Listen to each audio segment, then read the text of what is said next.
I'm so pleased to be here today in Odessa. The Odessa Philharmonic Orchestra is behind me. We are here to film a concert on the occasion of the 75th anniversary of the United Nations. 2020, this year of this anniversary, comes at a very difficult time for people in Odessa, for the people of Ukraine, for people all over the world. But this celebration with music, with all of the musicians doing their music together in harmony, is really a symbol of how we can overcome this pandemic, with solidarity, with celebration of the history and diversity and unity of this country. Again, the United Nations in Ukraine is proud of this partnership, and we're sure will it continue into the future. Thank you.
welcome to Odessa, Ukraine, a city which has been multinational from the very, very day of its founding.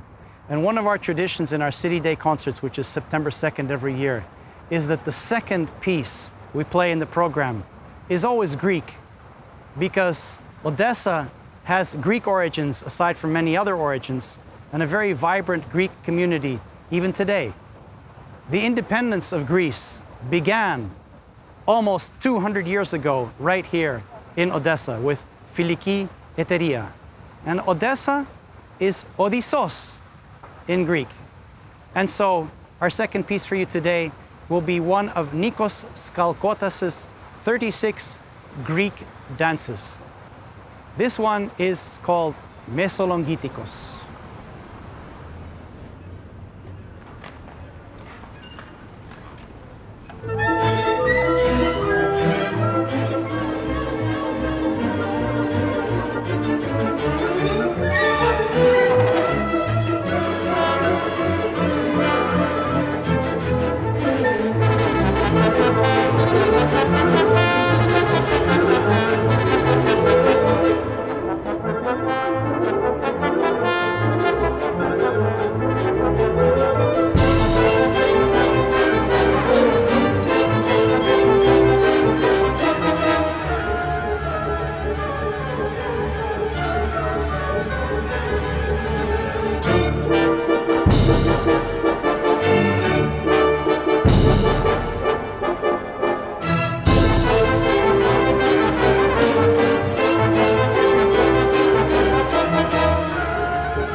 Quite a few years ago, the Odessa Philharmonic Orchestra and I played a children's concert in Los Angeles, in Orange County. And we had the task of playing for 2,000 children in a jam-packed auditorium. We played all sorts of music. And one of the pieces we played for them was a kopak.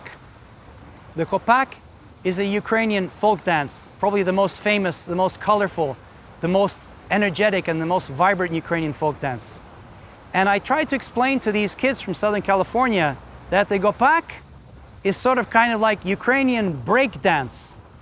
Get down on your knees, you don't learn it in 2 days. You have to learn it as a child. And so we always remember that concert with great pleasure. And we're going to play for you right now some Ukrainian breakdance, the kopak, written not by Ukrainian, but by an Armenian, Aram Ilyich Khachaturian.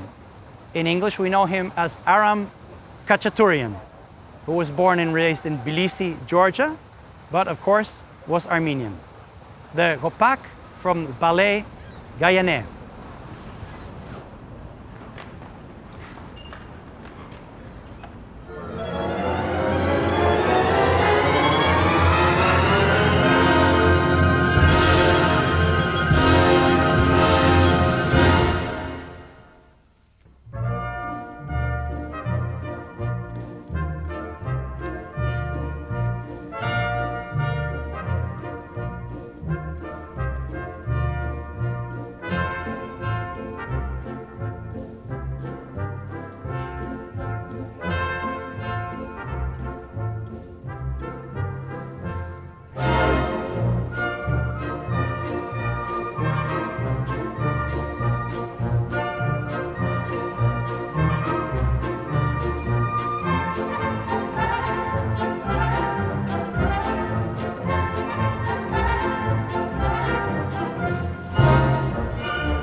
planet is, of course, a sphere. It's round, but we often think in terms of the four corners, if you will, the north, the south, the east, and the west. We will now go to the north, way up to Norway. But if we go to Norway and we think of Ibsen's figure, Per Gynt, Per Gynt was extremely widely traveled. And the great Norwegian composer Edvard Grieg wrote this masterpiece, Per Gynt, which of course everyone knows. But it's a curious historical fact. Most of us don't know the original version. We know the suites. The original version is 90 minutes of music with choir, with vocal soloists, with narrator, and it's very rarely performed for that reason. And many of the numbers which all of you know, like this one, In the Hall of the Mountain King, has in its original version a choir. We won't have one today because we're not playing the original version, we're playing the version that everyone knows, which is without choir from the suites. Before all of Per Gynt's travels to the hot climates, which occur in that wonderful, fantastic work by Ibsen, this one is still up in the north in Norway, In the Hall of the Mountain King by Edvard Grieg.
Our city on the coast of the Black Sea is very much known for tradition of violin playing, and great violinists, many of them were born and raised here in Odessa.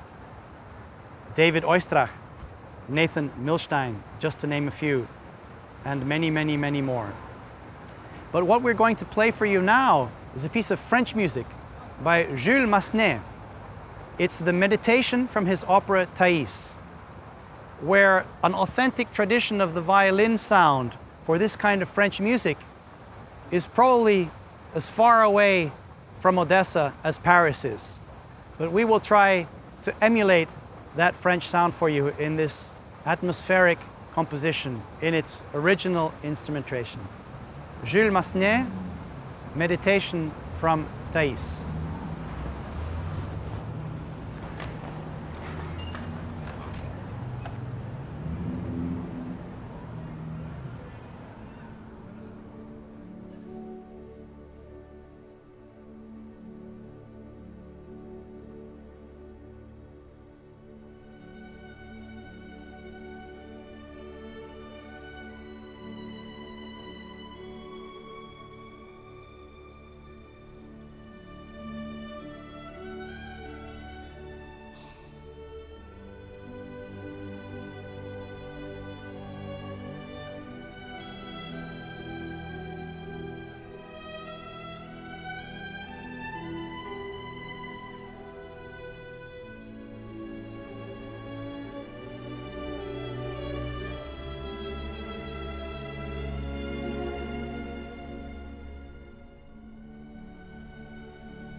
The next piece is something quite remarkable because it's a piece written by Dmitri Shostakovich.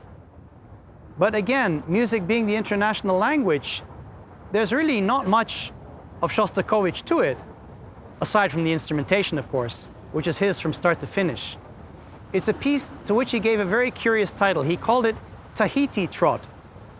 And it was written when he was a very young man in the early 20s, and it was written as a bet. He wrote the piece in 40 minutes as a bet to his colleague, the conductor Nikolai Malko, who challenged him and said, "You can't do that in 40 minutes." He said, "Oh, I can't." And the bet was that he would make a colorful instrumentation for a full orchestra from the very, very well-known musical at that time, T for Two. We all know it in the English language as T for Two, and yet Shostakovich called it the Tahiti Trot. But it is nothing other than a fantasy on the theme of T for Two.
not quite as far from Odessa as Tahiti, but pretty much in that direction.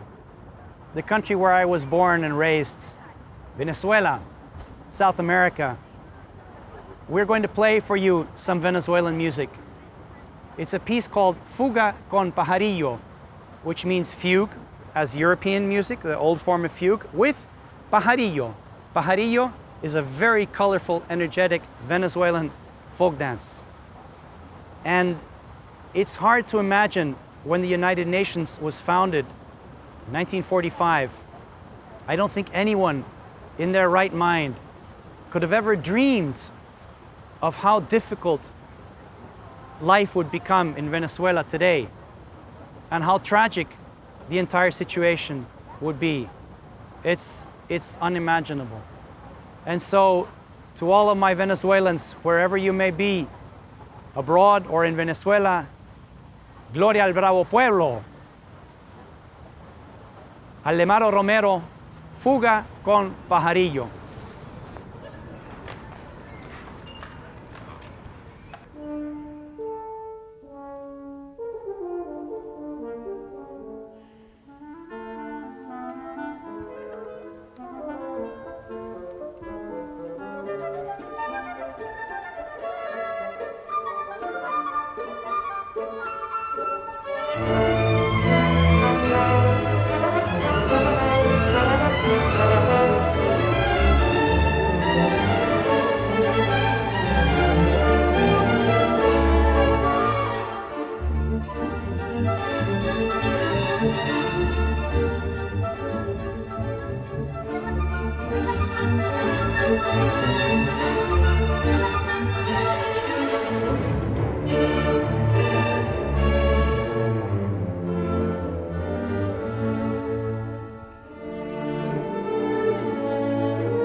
Music is the international language. It's also the language of peace. This year, 2020, is a year none of us will ever forget. But aside from so much else, it's also the 75th anniversary of the end of the Second World War. And the next piece we're going to play for you, is a very interesting case in point, because the piece, which is known to everyone from the former Soviet Union, and it sounds absolutely as Slavic as can be. In fact, it's impossible to imagine that it was not written by a Slav. But music being the international language that it is, this piece was written by an Englishman. His name was Sir Archibald Joyce, and he was the Queen's Master of Music way before the Second World War, back in the first and second decade of the 20th century.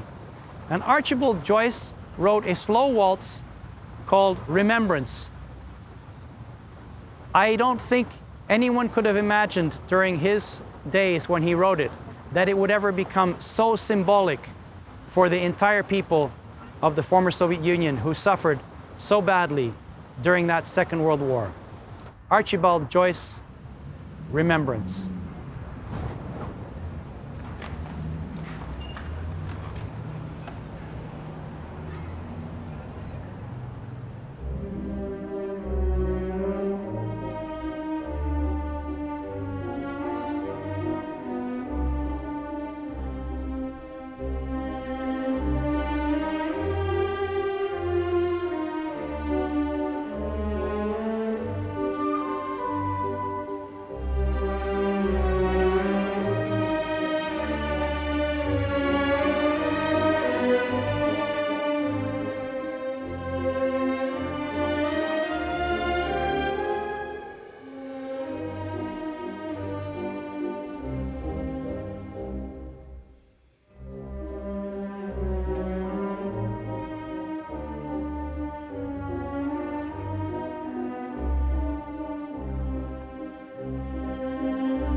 Every country somehow has their own traditions, and they have their own styles of march.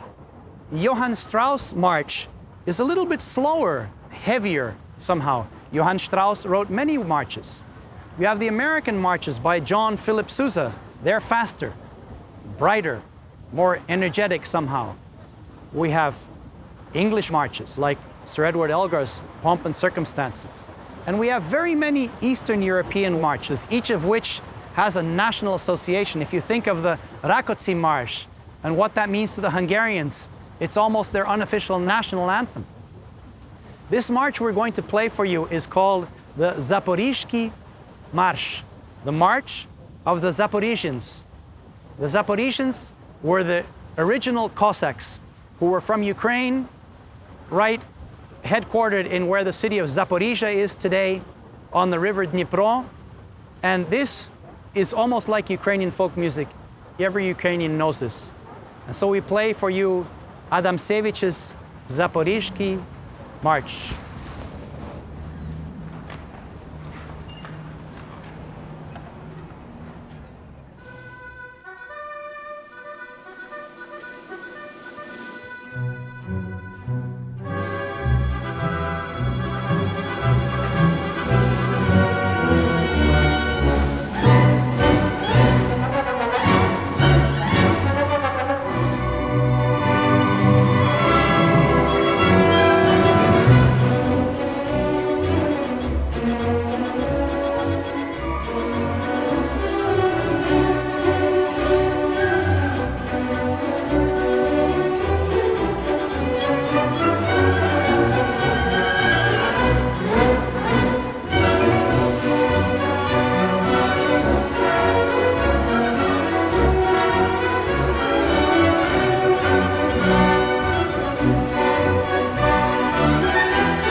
For our final piece today, we'll come back to the composer who was born in Tbilisi, Georgia, but of course was Armenian, Aram Khachaturian.